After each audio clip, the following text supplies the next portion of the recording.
ഓം നമോ ഭഗവതേ വാസുദേവായ. ദശകം 8, ശ്ലോക 3.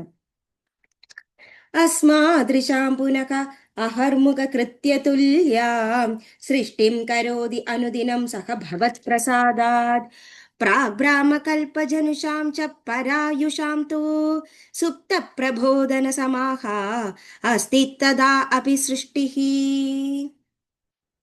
അസ്മാദൃശാം, നമ്മെ പോലെ തന്നെ, സാധാരണ സൃഷ്ടികൾക്ക് ഉണ്ടാകുന്നത് പോലെ തന്നെ, പുനഃ വീണ്ടും, അഹർമുഖ എന്നും ചെയ്യുന്ന കാര്യങ്ങൾ, കൃത്യതുല്യാം കൃത്യകർമ്മങ്ങളിൽ ഏർപ്പെടുന്നത്, സൃഷ്ടിം സൃഷ്ടികാര്യം, കരോതി പ്രഭാതത്തിൽ ചെയ്യുന്ന കൃത്യങ്ങൾ, അനുദിനം എല്ലാ ദിവസവും, സഹ നമ്മുടെ ബ്രഹ്മാവ്, ഭവത് ഭഗവാന്റെ, പ്രസാദാത് അനുഗ്രഹത്താൽ, പ്രാഗ് മുൻപുണ്ടായിരുന്നത്, ഭ്രാമ ഭ്രാമ എന്ന് പറയുന്ന, കൽപ്പ കൽപ്പത്തിൽ, ജനുഷാം ജനിച്ചവരായ, ച അതിൽ, പരായുഷാം ചിരഞ്ജീവികൾക്ക്,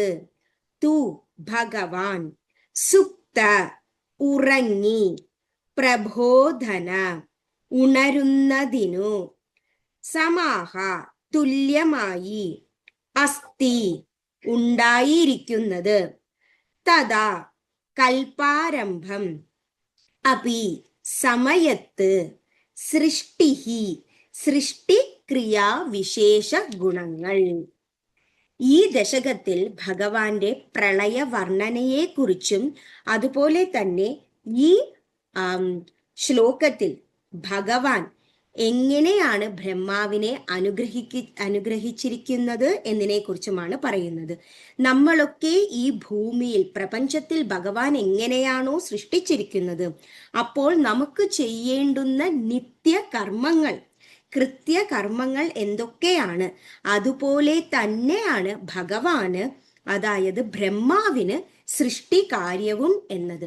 നമുക്ക് എന്തൊക്കെയാണ് പ്രഭാത കൃത്യം എന്ന രീതിയിൽ ഭഗവാൻ ബ്രഹ്മാവിനെ അനുഗ്രഹിച്ചിരിക്കുന്നു. എല്ലാ ദിവസവും ആ ഒരു ബ്രഹ്മകൽപ്പത്തിൽ എന്തൊക്കെ ചെയ്യണം എന്നുള്ളത്, അതായത് ആ ബ്രാഹ്മകൽപ്പത്തിൽ ജനിച്ചവരായ ഏതെല്ലാം ചിരഞ്ജീവികളാണോ ഉള്ളത്, അവരൊക്കെ ഒന്ന് ഉറങ്ങി ഉണരുന്നതിന് തുല്യമായിട്ടാണ് ഓരോ കൽപ്പാരംഭവും നടക്കുന്നത്.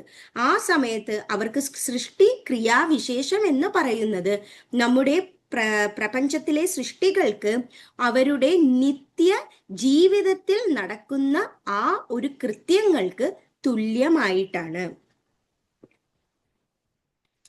അസ്മാദൃശാം പുനരഹർമുഖ കൃത്യതുല്യാം സൃഷ്ടിം കരോത്യനുദിനം സഭവത് പ്രസാദാത്.